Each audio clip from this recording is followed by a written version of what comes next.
نحمده ونستعينه ونستغفره ونؤمن به ونتوكل عليه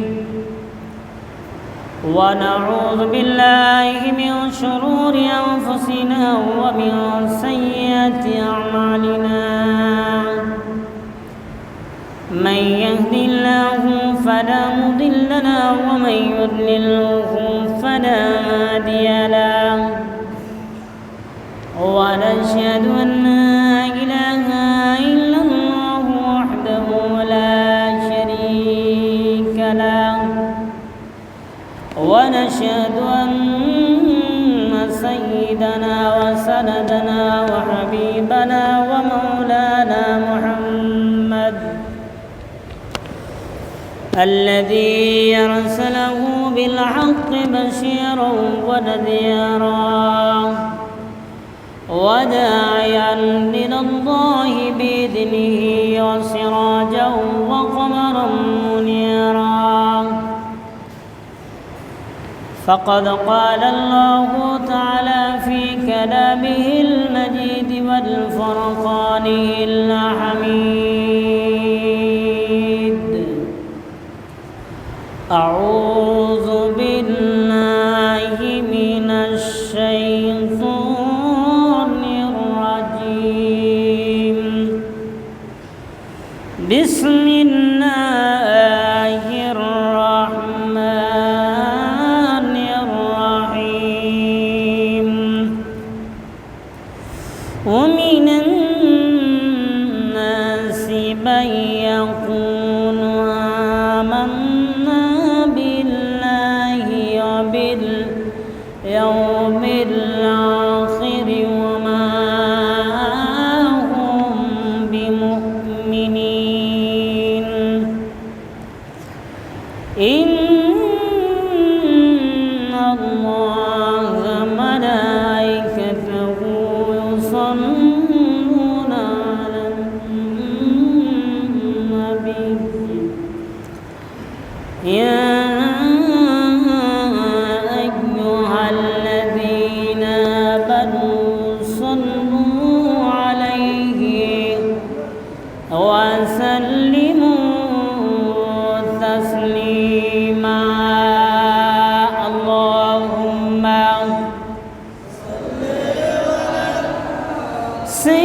سيدنا مولانا محمد وعلى آل سيدنا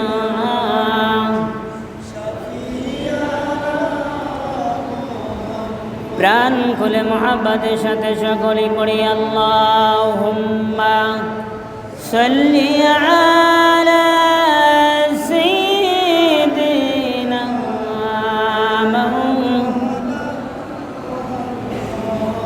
ওয়া আলা আলি সাইয়্যিদিনা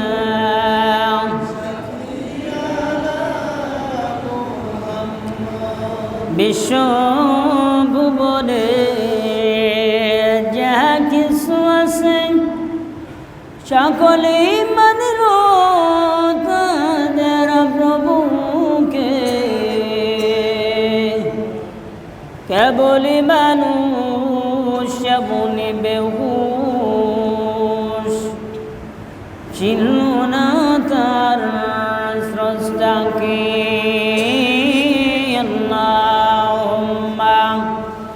صل على سيدنا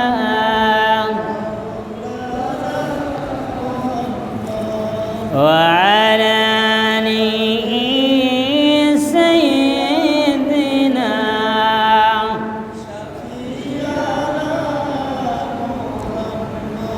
مكة ومدينة باشي তারা কত ভাগ্যবান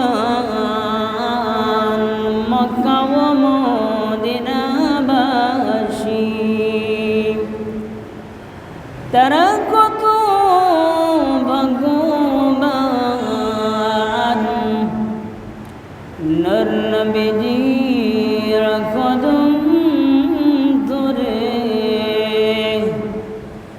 কাফির হুনু মুসলমান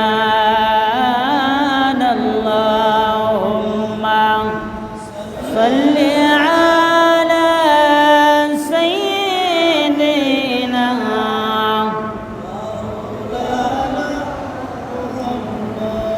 ওয়া আলা আলি সাইয়্যিদিনা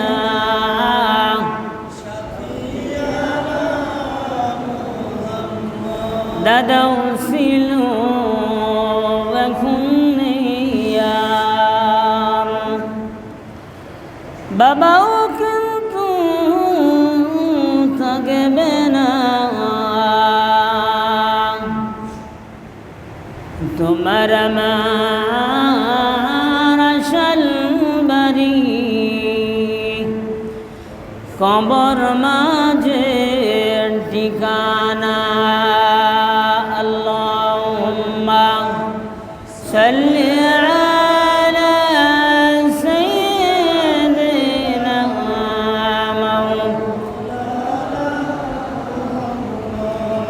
ওয়া আলা আলি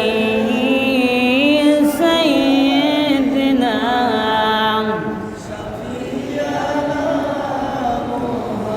بلغ العلا بكماله كشف الدجى بجماله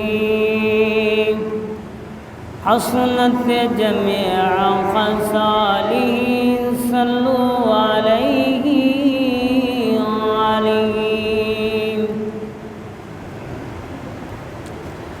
معزز حاضرین সম্মানিত মুসল্লিয়ানে কেরাম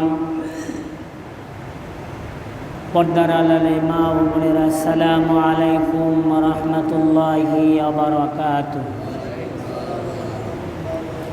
সেই মহান তাআলার দরবারে লক্ষ লক্ষ কোটিতে কোটিতে শুকরিয়া, যেই মহান প্রভু আপনাকে এবং আমাকে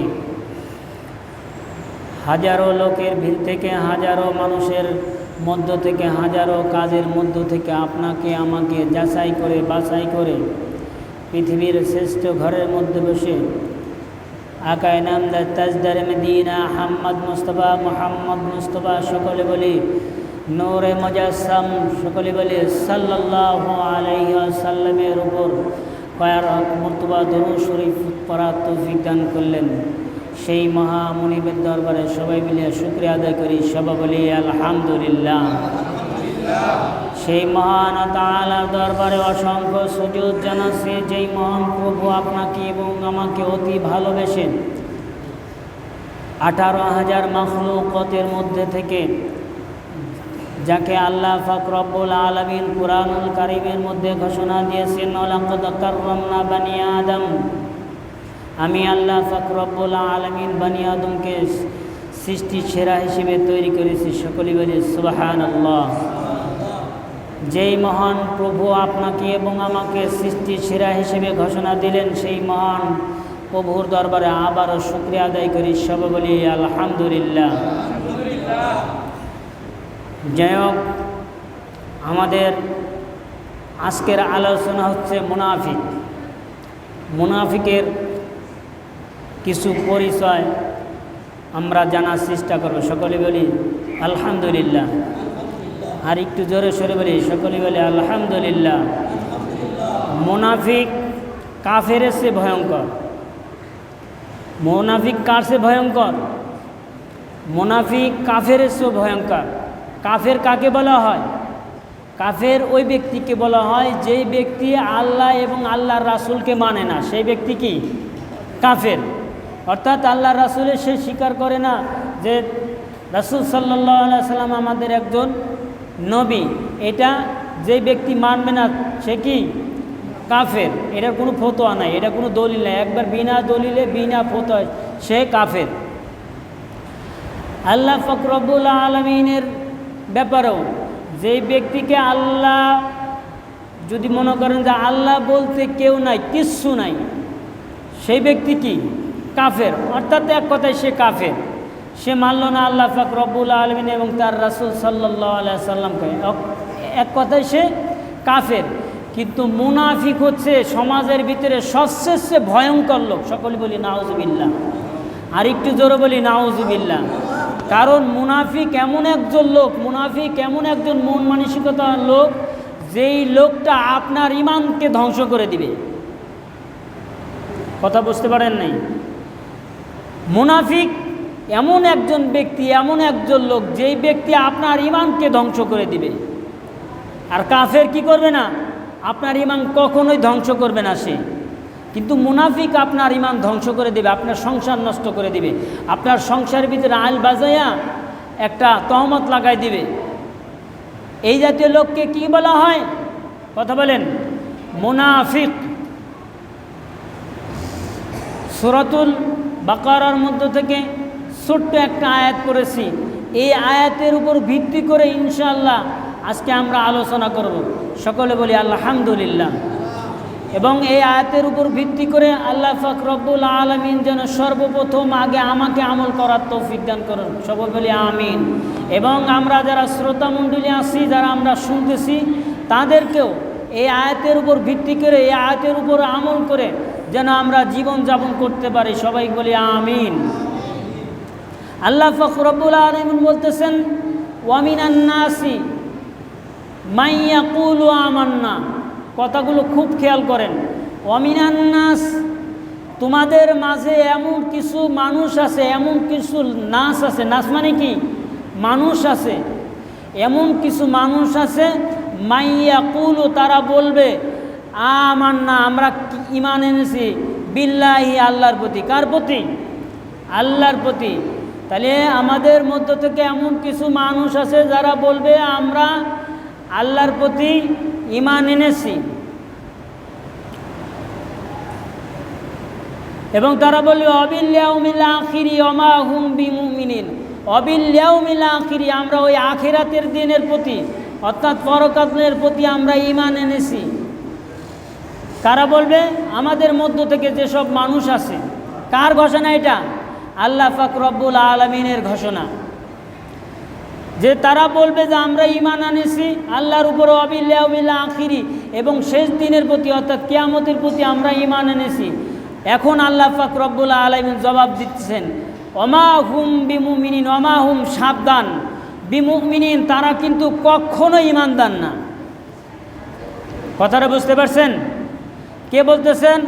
আল্লাহ পাক রব্বুল আলামিন বলতেছেন, ওমা হুম বিমুমিনিন, ওমা হুম বিমুমিনিন, খবরদার, কশিন কালেও কিন্তু তারা কি না? ঈমানদার না। আমার কাছে তাফসির আছে, যাদের মনের ভিতরে সন্দেহ আছে পড়ে নিয়েন। আমি এই জন্য আসছি আপনাদের সামনে তাফসির নিয়ে আসছি। তাহলে আমাদের কথা ক্লিয়ার যে আমাদের মাঝে কিছু লোক আছে, ওয়ামিনান নাসি মান ইয়াকুলু আমান্না বিল্লাহি ওয়া বিল ইয়াউমিল আখিরি ওয়া মা হুম বিমুমিনিন। তারা বলবে আমরা আল্লাহর প্রতি ঈমান এনেছি এবং আখিরাতের প্রতি ঈমান এনেছি। কারা বলবে? আমরা, যারা ঈমান দাবি করবে। এখন আল্লাহ বলতেছেন ওয়া মা হুম বিমুমিনিন, খবরদার, এরা কি না? ঈমানদার না। এখন ব্যাখ্যায় যাব ইনশাআল্লাহ। সবাই বলি ইনশাআল্লাহ। এখন ওয়া মা হুম বিমুমিনিন, আল্লাহ যে বললেন যে এরা ঈমানদার না, কি কারণে বললেন? এত কিছু থাকার পরেও তারা বলতেছে বিল্লাহি, যেখানে আল্লাহ বলতেছে, লোকটা বলতেছে যে আল্লাহর প্রতি আমরা ঈমান এনেছি, এই লোকটার প্রতি আল্লাহ পাক রব্বুল আলামিন বলতেছেন যে না, তারা ঈমান আনে নাই। কারণটা কি? কারণ তো অবশ্যই একটা আছে। যেখানে আল্লাহ পাক রব্বুল আলামিন নিজেই বলতেছেন এরা ঈমানদার না, আর আমরা বলতেছি ঈমানদার, কারটা ঠিক হবে? কথা বলেন, জোরে বলতে হবে মুসলমান, কথা বলেন। আল্লাহটা ঠিক হবে অবশ্যই। আপনি পীরের দরবারে গিয়েছেন, যে যে পীরের মুরিদ আছেন সেই দরবারে গিয়েছেন। এখন ওই পীরের কথা না শুনে, আপনার মুর্শিদের কথা না শুনে, আপনার রাহাবারের কথা না শুনে যদি ওইখানে একজন সাধারণ একজন মুরিদ পান, এই মুরিদটা বলতেছে যে আমাদের কি পীর কি বলে সেটা তোমার মানা লাগবে না, আমি যেটা বলি সেটা তোমাকে মানতে হবে। এখন প্রশ্ন হচ্ছে, এই পীরের কথা শুনবেন না এই পাগল ছাগলের কথা শুনবেন? কথা বলেন না কেন? কথা বোঝেন না মনে? আপনারা কথা বলতে হবে। আমার কথা বুঝে যদি আপনারা উত্তর দেন, বুঝবো যে আপনারা আমার কথা বুঝতেছেন। পীর যদি বলে যে এই কাজটা করতে হবে, এটা নিষেধ করতে হবে, পীরের কথা মানতে হবে। পক্ষান্তরে আপনার পীর ভাই মুরিদ যে আছে সে যদি বলে যে না পীরের কথা মানা যাবে না, আমার কথা মানো, পীরের কথা মানবেন না ওই মুরিদের কথা মানবেন? কথা বলেন। পীরের কথা অবশ্যই মানবেন, কারণ আপনি গিয়েছেনই পীরের দরবারে। কি বলেন? তা এখন কথা হচ্ছে আল্লাহ পাক রব্বুল আলামিন আপনাকে নিজেই বলতেছেন, সে নিজেই বলতেছেন ওমা হুম মুমিনিন, খবরদার এরা কিন্তু ইমানদার না। আল্লাহ যদি বলেন যে ইমানদার না, আমরা যদি বলি যে না ইমানদার, কারটা ঠিক হবে? অবশ্যই আল্লাহটা ঠিক হবে। এই তো এখন বুঝছেন।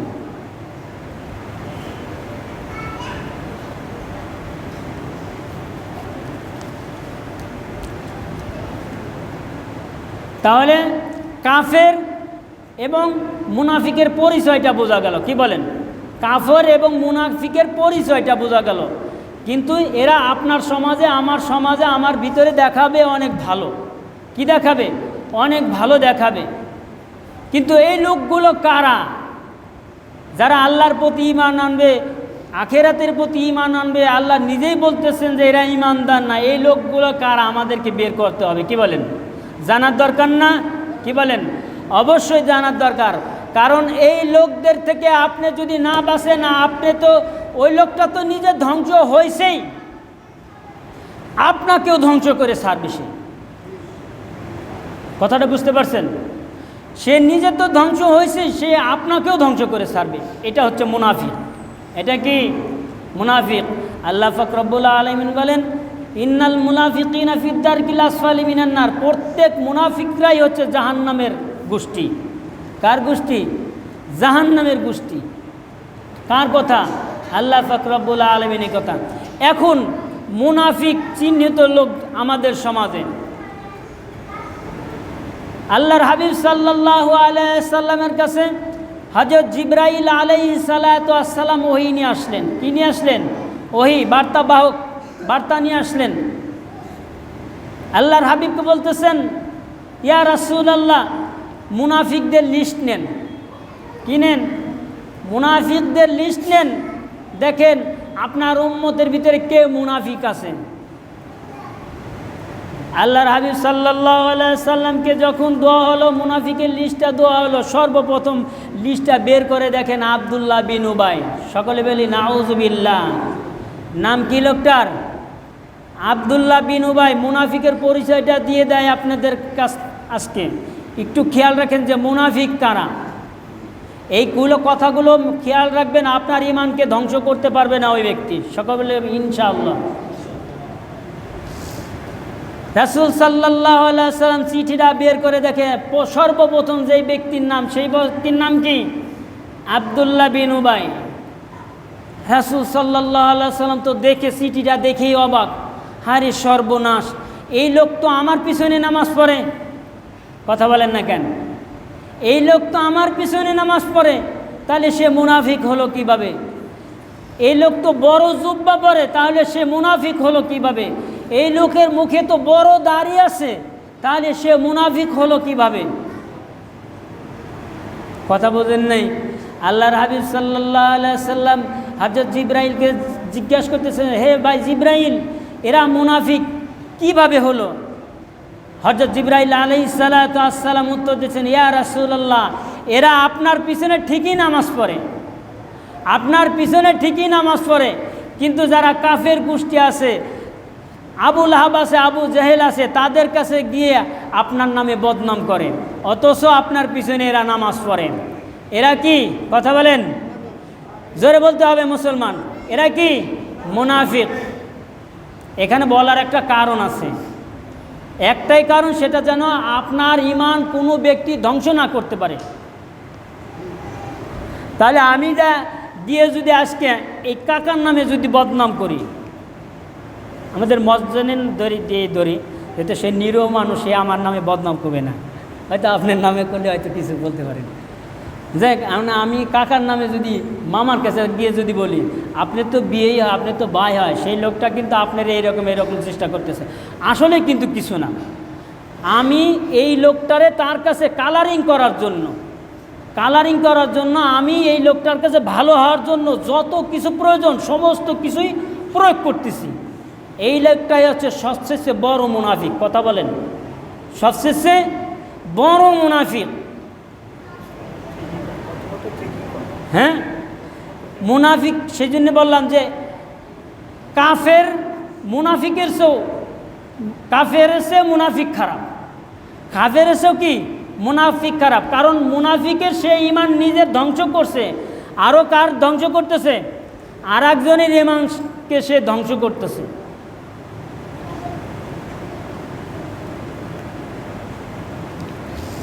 রাসূল সাল্লাল্লাহু আলাইহি ওয়াসাল্লাম বলতেছেন যে বড় জুব্বা থাকলে শুধু ইমানদার মানা যাবে না, মুখে বড় দাড়ি থাকলে ইমানদার মানা যাবে না। তাহলে বোঝা গেল কি এখানেই কি গলদ আছে। আমার মতো মানুষ গিয়ে যদি এই লোকের নামে ওনার কাছে বদনাম গাই, আপনারা তো প্রথমে মনে মনে ভাববে যে না, কথাটা যদি নাও হয় তাহলে বের হলো কীভাবে? কথা বলেন না? তারপরে তো একটু আপনার মনের ভিতরে একটু খুশখুশি ঢুকবে, মনে হয় হতেও পারে এরা কি এক নম্বর মুনাফিক, যাকে আল্লাহ পাক রব্বুল আলামিন তার প্রিয় হাবিব সাল্লাল্লাহু আলাইহি সাল্লামকে বলে দিয়েছেন যে ওমা হুম বিমুমিনিন, এরা কোশ্চিনকালেও কিনা ইমানদার না। আল্লাহর হাবিব সাল্লাল্লাহু আলাইহি সাল্লাম ইমাম হুসাইনকে ডেকে বলতেছেন, হে ইমাম হুসাইন, দেখেন মুনাফিক কাকে বলে। হে ইমাম হুসাইন, তোমাকে যেই ব্যক্তি শহীদ করবে সেই ব্যক্তি কিন্তু পরনে বড় জুব্বা থাকবে, মুখের ভিতরে বড় দাড়ি থাকবে, সেই ব্যক্তি কিন্তু মুনাফিক হবে। যখন হযরত ইমাম হুসাইন রাদিয়াল্লাহু তাআলা যুদ্ধের ময়দানে গেলেন, যুদ্ধের ময়দানে যখন সীমারের ছুরির আঘাতের তলে ছুরির তলে যখন পড়লেন, ওই যে তার নানা বলে গিয়েছিলেন, আল্লাহর হাবিব সাল্লাল্লাহু আলাইহি সাল্লাম বলেছিলেন, হে ইমাম হুসাইন, তোমাকে যেই ব্যক্তি শহীদ করবে সেই ব্যক্তির পরনে জুব্বা থাকবে। সকলে বলি নাউজুবিল্লাহ। কথা বলেন, জোরে বলেন আর একটু। তার মুখে বড় দাড়ি থাকবে, তার চোখগুলো হবে লাল বর্ণ বড় বড়। যখন ইমাম হুসাইন রাদিয়াল্লাহু তাআলা আনহুর বুকের উপরে চড়ে বসছেন এই মুনাফিক লোকটা, হযরত ইমাম হুসাইন রাদিয়াল্লাহু তাআলা আনহু দেখার সাথে সাথে সে চিনে ফেলছেন। সকলে বলি সুবহানাল্লাহ। কারণ তার নানা তার পূর্বে ভবিষ্যৎবাণী বলে গিয়েছেন যে তোমাকে যেই ব্যক্তি শহীদ করবে তার পরনে কিন্তু বড় জুব্বা থাকবে, তার মুখেও বড় জুব্বা থাকবে, তার চোখের বর্ণ থাকবে বড় বড় লাল। যখন হুসাইন রাদিয়াল্লাহু তাআলা আনহু বুকে ছুরি চালাতে গেছেন, তার দেখেই সঙ্গে সঙ্গে মনে পড়ে গিয়েছে যে এরা হচ্ছে আমার নানার সবচেয়ে বড় দুশমন। সকলে বলি নাউজুবিল্লাহ। সকলে বলি নাউজুবিল্লাহ। তাহলে বোঝা গেল কি মুনাফিক নামধারী মুনাফিক হবে, আমল দেখাবে ভালো, হয়তোবা আমার পিছনে নামাজ পড়বে, আমার দিয়ে এখন কথা বলি, আমার পিছনে নামাজ পড়বে, আমারই গীবত গাবে, হয়তো আমি যেটা করি নাই সেটাও করবে, হয়তো আমি যেটা করছি সেটাও বলবে। এরা কি সমাজের ভিতরে মুনাফিক। আমার দিয়ে বললাম এখন সমাজের ভিতরে কি মুনাফিক। এখন আমি আপনাদের কাছে খারাপ হতে পারি, আমি যে কথাগুলো বলতেছি সেগুলো কি খারাপ? কথা বলেন, সেগুলো কি খারাপ? হয়তো আমি আপনাদের কাছে খারাপ হতে পারি, সেইগুলো কি খারাপ, কিন্তু আমার কথাগুলো আপনার ভালো লাগবে না। ভালো লাগবে না একটা কারণে, হয়তো আমার কথা আপনার আঘাত লাগছে, পছন্দ হয় না। কারণ একটাই, এই কাজগুলো আপনি করেন, এই কাজগুলো যদি আপনি না করেন তাহলে আপনার যতই যেই যাই বলুক কখনোই কি আপনার ঘাড়ে লাগবে না, আপনার লাগবে না। লাগবে না, কারণ আপনি এই কাজটা করেন নাই। আপনি যদি আমি যদি চুরি করে না থাকি, চুরি করে যদি না থাকেন, তাহলে আপনাকে যেই বেটা যত অপবাদ দিক আপনি কি হবেন না, গুসা হবেন না, রাগ হবেন না। কথা ক্লিয়ার? আর যদি করে থাকেন, যদি বলেন তাহলে আমার গায়ে লাগবে। এখন মুনাফিক, এখন কথা হচ্ছে মুনাফিক এরাই। মুনাফিক কি এরাই পিছনে নামাজ পড়বে, বাইরে গিয়ে বদনাম গাবে। কারণ কি এই কথাগুলো তার লাগছে, শেষ পর্যন্ত বলবে যে এই ইমাম বাদ দিয়ে আর এক ইমামের লাগাও। কারণ কি বলেন, ওই কথাগুলো তার লাগছে। কারণ এই কোম্পানির মালিক সে, এই কোম্পানির মালিক কি সে, অর্থাৎ সে মুনাফিক। কথা বোঝেন নাই? অর্থাৎ সে মুনাফিক। মুনাফিকই যদি না হতো, রাসূল সাল্লাল্লাহু আলাইহি ওয়াসাল্লামের পিছনে নামাজ পড়া সত্ত্বেও, বড় জুব্বা পরা সত্ত্বেও, মুখে বড় দাড়ি সাকাত সত্ত্বেও যদি আব্দুল্লাহ বিন, যেই ব্যক্তি রাসূল সাল্লাল্লাহু আলাইহি ওয়াসাল্লামের পিছনে নামাজ পড়েছেন, এই ব্যক্তি যদি মুনাফিক হতে পারে, আর আমার মতো টুটি ফাটি মোল্লার পিছনে নামাজ পড়ে কি বেটা মুনাফিক হতে পারে না? কথা বলেন। সেই জন্য এই ধরনের মুনাফিক থেকে আমরা সাবধান। সকলে বলি আলহামদুলিল্লাহ, আল্লাহ পাক রব্বুল আলামিন আমাদেরকে বাঁচার তৌফিক দান করুন। সবাই বলি আমিন। ওয়া আখিরু দাওয়ানা আলহামদুলিল্লাহি রাব্বিল আলামিন। যারা সুন্নত নামাজ পড়িনি, সুন্নত